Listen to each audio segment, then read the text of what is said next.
Good afternoon guys. Today we discuss about the dosage form. Dosage form हा पण topic DHS pharmacy सिलेबसमध्ये विचारला गेलेला topic आहे. तर आपण आज बघणार आहोत डोसेज फॉर्म. डोसेज फॉर्म म्हणजे काय? डोसेज फॉर्म म्हणजेच API प्लस ॲडिटिव्ज ऑर एक्सिपियंट. आता API म्हणजे ॲक्टिव्ह फार्मास्युटिकल इन्ग्रेडियंट, त्याला आपण ड्रग पण म्हणू शकतो, जे की आपला थेरॅप्युटिक इफेक्ट शो करते. आणि ॲडिटिव्ज ऑर एक्सिपियंट म्हणजेच हे ॲडिटिव्ज जे आहेत हे असे सबस्टन्स आहेत जे की त्याला कोणती थेरॅप्युटिक व्हॅल्यू नसते किंवा असली तरी पण लिटल थेरॅप्युटिक व्हॅल्यू असते, पण ते इसेन्शियल राहतात. जसे की स्वीटनिंग एजंट, अजून प्रिझर्वेटिव्ज, अजून घेतलं तर फ्लेवरिंग एजंट म्हणून आपण ॲडिटिव्हचा यूज करतो. तर यामध्ये आपण डोसेज फॉर्म हे असं हे dosage form is that the drug is converted into suitable dosage form. Dosage म्हणजेच ते ड्रगला सुटेबल डोसेज फॉर्ममध्ये कन्वर्ट करणं म्हणजे डोसेज असते. तर डोसेज फॉर्म म्हणजेच काय? असं फॉर्म ज्यामध्ये ड्रग मॉलिक्यूल हे साईट ऑफ ॲक्शनवर डिलिव्हर होते. तर ड्रग काय असते? ड्रग हे असं सबस्टन्स राहते जे की यूज केलं जाते डायग्नोसिससाठी, मिटिगेशनसाठी, प्रिव्हेन्शनसाठी, ट्रीटमेंटसाठी डिसीजच्या आणि डिसीज कंडिशनच्या इन ह्युमॅन अँड ॲनिमल्स. नंतर ॲडिटिव्ज ऑर एक्सिपियंट म्हणजेच काय? तर असे एजंट ज्याला थेरॅप्युटिक व्हॅल्यू नसते किंवा असली तरी खूप कमी असते आणि ते इसेन्शियल राहतात फॉर्म्युलेशनमध्ये. तर आपण बघू त्याचं क्लासिफिकेशन. आत्ताच माझी GPATची एक्झाम झाली, तर त्यामध्ये मी क्लासेस लावले होते. तर त्यातील हे बुक आहे, तर त्यामधले आपण क्लासिफिकेशन घेऊ, ते जेणेकरून तुम्हाला इझी समजून जाईल. त्यामध्ये क्लासिफिकेशन आहे डोसेज फॉर्मचा. तर solid dosage form, liquid dosage form आणि सेमी सॉलिड डोसेज फॉर्म, आणि यामध्ये अजून एक ॲड करा गॅसियस डोसेज फॉर्म. फर्स्टली बघू solid dosage form. Solid dosage फॉर्ममध्ये काय म्हणते? तर सॉलिड डोसेज फॉर्म दोन टाईपचे असतात, एक तर युनिट डोसेज फॉर्म आणि एक बल्क डोसेज फॉर्म. तर युनिट डोसेज फॉर्मचे टाईप आहेत. तर युनिट डोसेज फॉर्म म्हणजे असं डोसेज फॉर्म जे की आपण सिंगल अमाऊंटमध्ये राहते, प्री मेजर्ड म्हणतो आपण त्याला. म्हणजे युनिट नावातच कळतं की युनिट म्हणजे एका सिंगल युनिटमध्ये ते डोसेज फॉर्म असते. आणि बल्क डोसेज फॉर्म म्हणजे लार्ज क्वांटिटीमध्ये ते डोसेज फॉर्म असते. तर युनिट डोसेज फॉर्ममध्ये येते tablet, powder, capsule, cachets, pill. तर टॅबलेटमध्ये येतात lozenges, oral, sublingual, buccal, chewable, hypodermic आणि इफर्वसन टॅबलेट. कॅप्सूलमध्ये येते सॉफ्ट जिलेटिन कॅप्सूल आणि हार्ड जिलेटिन कॅप्सूल. कॅचेट्समध्ये येते dry seal, wet seal, pills. आता यामध्ये मी तुम्हाला ओरली सांगून देतो, कारण तुम्हाला ओरली पण सगळं समजून जाईल. तर तुम्ही नीट ऐकून घ्या. जर तुम्हाला नोट्स पाहिजे असेल तर कमेंटमध्ये सांगा, मी नोट्स पण तुम्हाला प्रोव्हाइड करतो, माझ्या हँड रिटन नोट्स. तर टॅबलेट्समध्ये बघूत आपण लोजेंजेस, ओरल, सबल्युंगल, बक्कल, च्युएबल आणि हायपोडर्मिक इफर्वसन टॅबलेट. तर यामधलं सगळ्याच्या ओळखीचं आहे तर ओरल टॅबलेट कोणते असतात? असे जे आपण माउथ थ्रू स्वॅलो करतो. आणि ओरल टॅबलेट जे असतात हे खूप कॉमन असतात आणि ते आपण माउथ थ्रू इझिली घेऊ शकतो. सबल्युंगल टॅबलेट म्हणजे बिलो दी टंग. यावर पण क्वेश्चन विचारले जाऊ शकतात. सबल्युंगल म्हणजे बिलो दी टंग ठेवणारं कोणतं टॅबलेट आहे, कोणता रूट आहे किंवा. तर सबल्युंगलमध्ये ते बिलो दी टंग. बक्कल रूटमध्ये चीक आणि माउथमध्ये आपल्याला ठेवल्या जाते. च्युएबल म्हणजे अशा टॅबलेट जे की आपण च्यू करतो, म्हणजे बाईट करून त्याला च्युएबल टॅबलेट म्हणतात. हायपोडर्मिक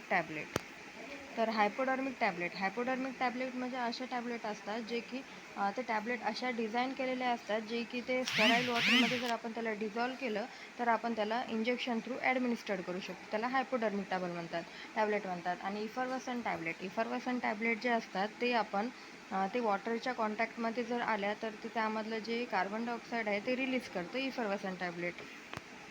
जसं की इनो आपण बघू शकतो. तर त्याला इफर्वसन टॅबलेट म्हणतात. आता राहिलं लोजेंजेसमध्ये लोजेंजेसमध्येच काय आपलं विक्स, जे की आपण स्लोली आपल्या माउथमध्ये डिसइंटिग्रेट करू शकतो. त्या विक्ससारखं आपण ते लोजेंजेस वापरतो.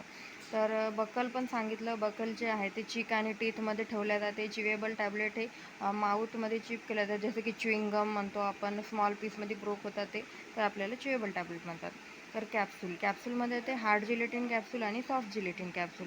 तर सॉफ्ट जिलेटिन कॅप्सूल आणि हार्ड जिलेटिन कॅप्सूलमध्ये क्वेश्चन कसे विचारतात? तर सॉफ्ट जिलेटिन कॅप्सूल जे असतात त्यामध्ये ऑइली आणि लिक्विड प्रिपरेशन आपण फील करतो. तर सॉफ्ट जिलेटिन कॅप्सूलमध्ये आपण लिक्विड आणि ऑइली प्रिपरेशन फील करतो आणि ते सॉफ्ट असतात आणि ते एकदा जर त्याला पॅक केलं सील्ड राहतात, ते ओपन नाही करू शकत. आणि हार्ड जिलेटिन कॅप्सूल जे असतात त्याला 2 पार्ट असतात, कॅप असते त्याला आणि बॉडी राहते.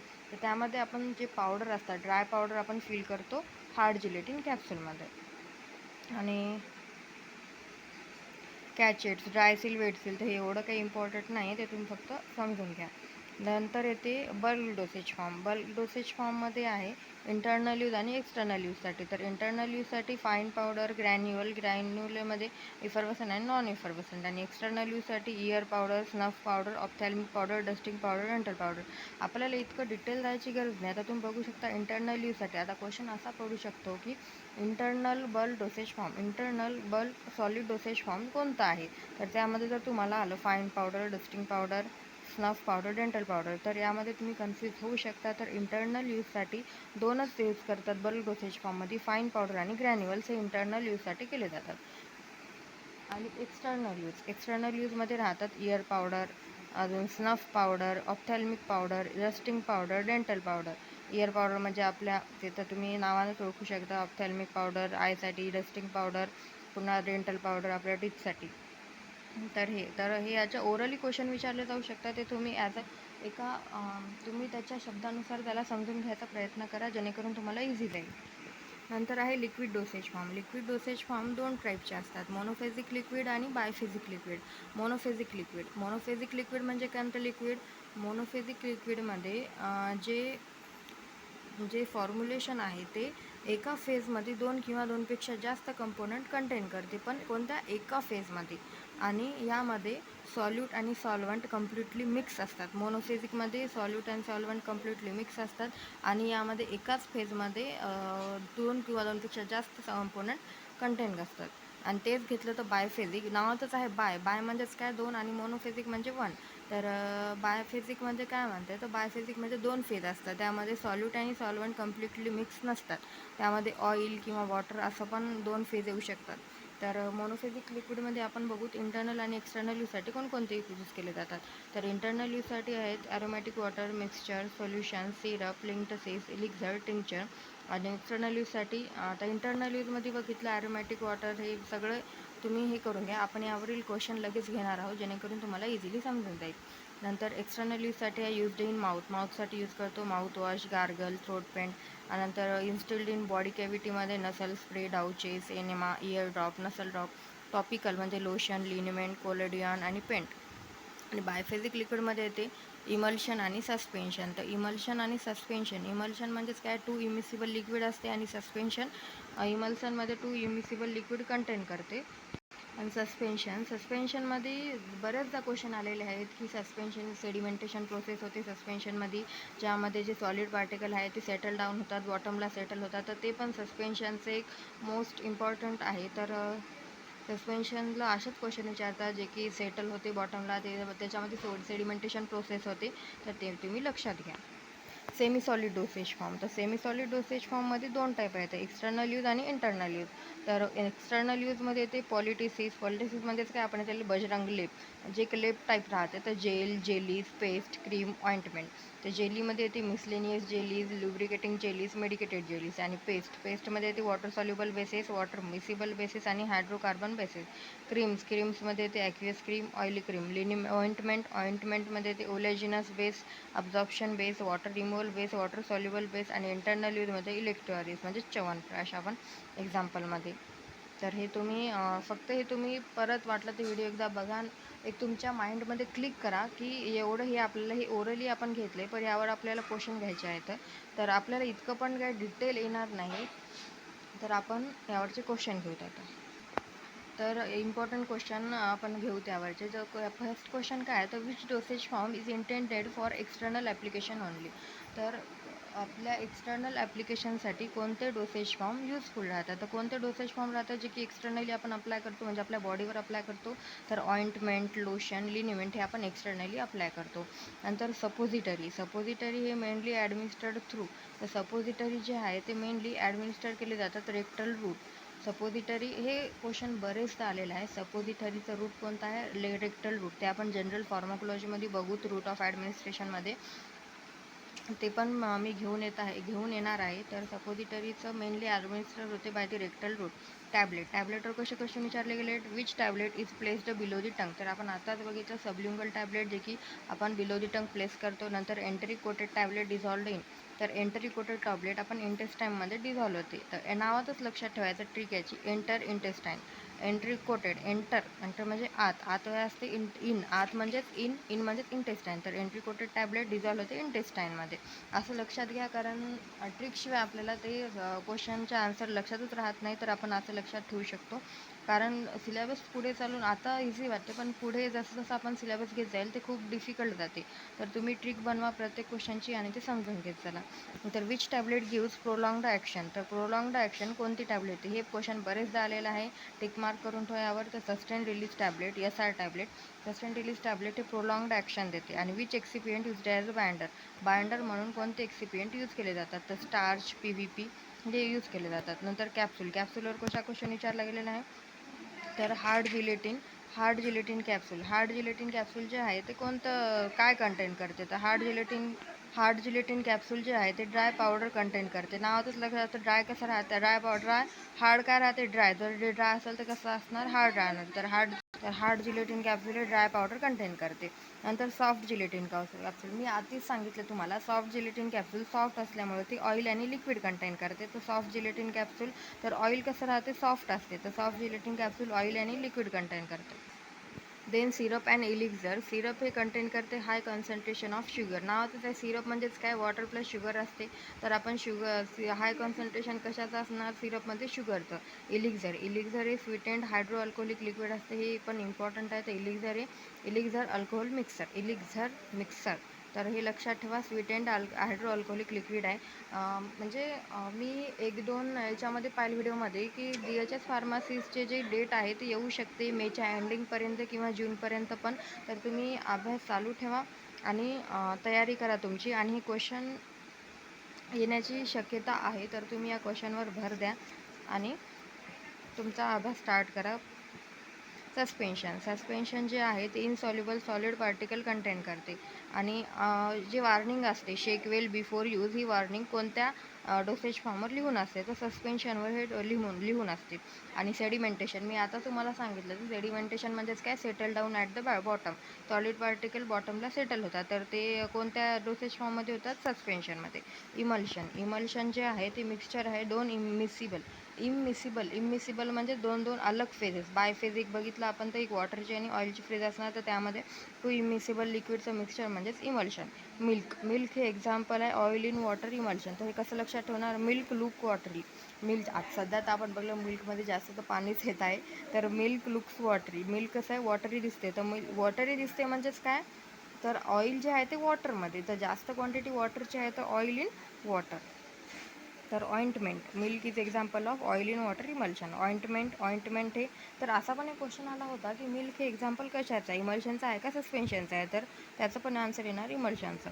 तर ऑइंटमेंट, क्रीमवर जेलवर क्वेश्चन बघू. तर सेमी सॉलिड प्रिपरेशन जे राहते स्किनसाठी ते कोणतं राहते? ऑइंटमेंट. स्किनसाठी सेमी सॉलिड प्रिपरेशन राहते ऑइंटमेंट. नंतर विच इज ग्रीसियर, जे आपण म्हणतो ना ग्रीस म्हणतो आपण, ते ग्रीसियर कोणतं राहते? ऑइंटमेंट. हे क्वेश्चन बरेचदा आलेलं आहे. ग्रीसी नेचर कशाचं असते किंवा ग्रीसियर असते? तर ऑइंटमेंट ऑइलियर असं लक्षात ठेवा. ऑइंटमेंट ऑइलियर म्हणजे ऑइली कसं ग्रीस कसं राहते? ऑइली असते, तर ऑइंटमेंट. नंतर जेल बेस युज्युअली कंटेन, जे जेलचा बेस राहते ते कंटेन कोण करते? वॉटर करते. नंतर cream is less greasy than ointment, कारण ऑइंटमेंट जास्त ग्रीसियर आहे क्रीमपेक्षा. नंतर आणि क्रीमपेक्षा लेस ग्रीसियर ऑइंटमेंटपेक्षा ऑइंटमेंट हे जास्त ग्रीसियर आहे दॅन द क्रीम, आणि क्रीम हे लेस ग्रीसियर दॅन द ऑइंटमेंट. सपोजिटरीवर एक मोस्ट इम्पॉर्टंट क्वेश्चन, जे की सपोजिटरीज ॲडमिनिस्टर होते बाय विच रूट? तर हे आहे रेक्टल रूट. कोकोआ बटर हे यूज केलं जाते सपोजिटरीमध्ये. इंजेक्शन और स्टराईल डोसेज फॉर्मवर क्वेश्चन आलेले आहेत बघा. हे मी क्वेश्चन काढलेलं आहे तर तुम्ही बघू शकता, तुम्हाला इझिली जाईल. आणि ते सगळ्या डोसेज फॉर्मवर म्हणा की डोसेज फॉर्म पूर्ण पॉईंटवर, प्रत्येक पॉईंटवर वेगवेगळे क्वेश्चन काढलेले आहेत, जेणेकरून ते येऊ शकतात त्याची तुम्ही. तर हे तुम्ही नक्की वाचा आणि बरोबर लक्षात ठेवा. पॅरेंटल प्रिपरेशन जे की इंजेक्शन जो देतो, आय व्ही सी देतो, ते कसे असायला पाहिजे, ते स्टराईल असायला पाहिजे. पायरोजन, जे आपण पायरोजन टेस्ट करतो, तर पायरोजन काय करते, फीवर कॉज करते. ॲटोक्लेव म्हणजेच आपल्याला जे वाफ म्हणतो आपण, तर ॲटोक्लेव स्टरलायझेशनसाठी आपण कशाचा यूज होते, मॉइस्ट हीटचा. Which route give fast action, तर कोणतं रूट हे फास्ट ॲक्शन देते, आय व्ही रूट. आणि आता तुम्हाला मी एक क्वेश्चन करेल की सगळ्यात स्लो ॲक्शन कोणतं देते, ज्यामध्ये फास्ट मेटाबॉलिझम जास्त होते, ते कोणतं रूट आहे ते मला कमेंटमध्ये सांगा तुम्ही. नंतर एरोसोल और इन्हेलेशनवर म्हटलं तर एरो म्हणजेच एअर, तर asthma inhalers are example of aerosol. तर आपल्याला इन्हेलेशन, अस्थमा आपण पाहू शकतो, जे की श्वासचा प्रॉब्लेम असते, आपल्याला दम यायला लागते, एक शिट्टी वाजल्यासारखं वाजते, तर ते आपण एरोसोल, जे आपलं ते पंप राहते अस्थमासाठी आपण घेतो, ते एरोसोल त्याचं रूट असते. नंतर नेब्युलायझर हे यूज्ड फॉर इन्हेलेशनल थेरपी. नंतर मॉडिफाईड रिलीज डोसेज फॉर्ममध्ये येते. Which dosage form reduced dosing frequency हे कोणतं डोसेज फॉर्म रिड्यूस करते, तर सस्टेन रिलीज टॅबलेट जे आहे ते डोजिंग फ्रिक्वेन्सी रिड्यूस करते. नंतर control release provide continuous constant drug release, जे कंट्रोल रिलीज आहे ते कॉन्स्टंट ड्रगचं रिलीज प्रोव्हाइड करते. यावर काही PYQ आलेले आहेत, म्हणजे बरेच असेच नाही की DHSच्या आहे, DMER पण काही काढलेले आहेत, बऱ्याच जे झाल्या एक्झाम त्यामधून पण काही PYQ काढले आहेत, ते तुम्ही बघू शकता. Enteric coated tablet are used to, आता नावातच आहे enteric coated tablet. Coated tablet आहे, त्याला एंटरिक एक कोटिंग केलेली आहे, तर ते कशासाठी केलेली आहे, आपल्या टॅबलेटला गॅस्ट्रिक ॲसिडपासून प्रोटेक्ट करण्यासाठी. म्हणजे आपण जेव्हा टॅबलेट घेतो तेव्हा ते ॲसिडच्या कॉन्टॅक्ट येऊन टॅबलेट इथंच काही म्हणजे ॲक्शन देणं बंद होईल का, जेणेकरून आपल्याला पाहिजे ती ॲक्शन भेटणार नाही. त्यामुळं आपण एंट्री कोटेड टॅबलेट ठेवतो, कारण बऱ्याच टॅबलेट अशा असते की ते गॅसिडच्या कॉन्टॅक्ट येऊन ते ॲक्शन देत नाही. तर त्यासाठी एंट्री कोटेड टॅबलेट, जे की गॅस्ट्रिक ॲसिडपासून प्रोटेक्ट करते ड्रगला. नंतर dosage form is most suitable for oily ड्रगसाठी कोणतं डोसेज फॉर्म सुटेबल आहे, सॉफ्ट जिलेटिन कॅप्सूल, कारण सॉफ्ट जिलेटिन कॅप्सूलमध्ये ऑइल अँड लिक्विड फिल केलं जाते. Capsule are prepared from capsule हे कशापासून प्रिपेअर करतो आपण, जिलेटिनमध्ये. मग ते हार्ड असो का सॉफ्ट असो, जिलेटिनपासून आपण प्रिपेअर करतो. नंतर पॅरेंटल हे क्वेश्चन आपण बघितलं. पॅरेंटल प्रिपरेशन हे स्टराईल असायला पाहिजे. पायरोजन इंजेक्शन जे आहे ते फीवर कॉज करते, आणि मिल्क हे एक्झाम्पल आहे इमल्शनचं. तर असंच आपण पुढचा पण टॉपिक घेऊन येणार आहोत, तर अभ्यास चालू ठेवा. कधी डिटेल काही सांगता येत नाही. थँक्यू.